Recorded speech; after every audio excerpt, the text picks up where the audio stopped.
The great conflict of the ages is about to intensify. But remember the words of Jesus.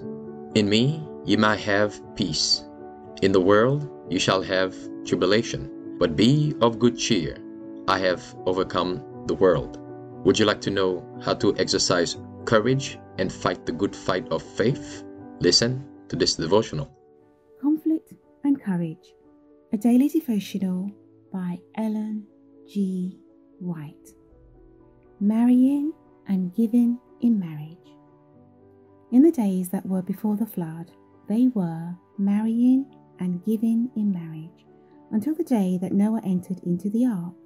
Matthew 24, verse 38. In Noah's day, brute force was the prevailing influence in the world. By threatened punishment, men intimidated other men. Instead of doing justice to their neighbours, they carried out their own unlawful wishes. They had a plurality of wives, which was contrary to God's wise arrangement.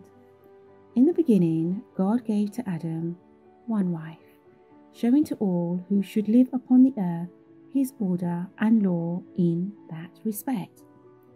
The transgression and fall of Adam and Eve brought sin and wretchedness upon the human race. A man followed his own carnal desires and changed God's order. The more men multiplied wives to themselves, the more they increased in wickedness and unhappiness. If one chose to take the wives or cattle or anything belonging to his neighbour, he did not regard justice or right, but if he could prevail over his neighbour by reason of strength or by putting him to death, he did so, and exulted in his deeds of violence. They loved to destroy the lives of animals.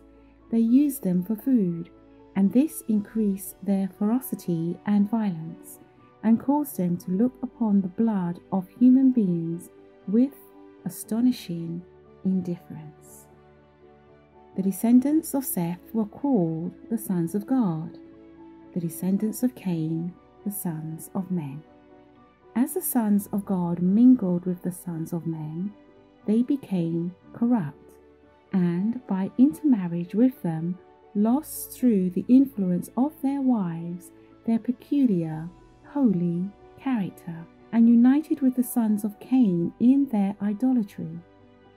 Many cast aside the fear of God and trampled upon his commandments, but there were a few that did righteousness, who feared and honoured their Creator.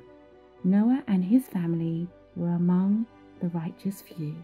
Polygamy was practiced at an early date. It was one of the sins that brought the wrath of God upon the antediluvian world. It was Satan's studied effort to pervert the marriage institution, to weaken its obligations and lessen its sacredness. For in no surer way could he deface the image of God in man and open the door to misery and vice.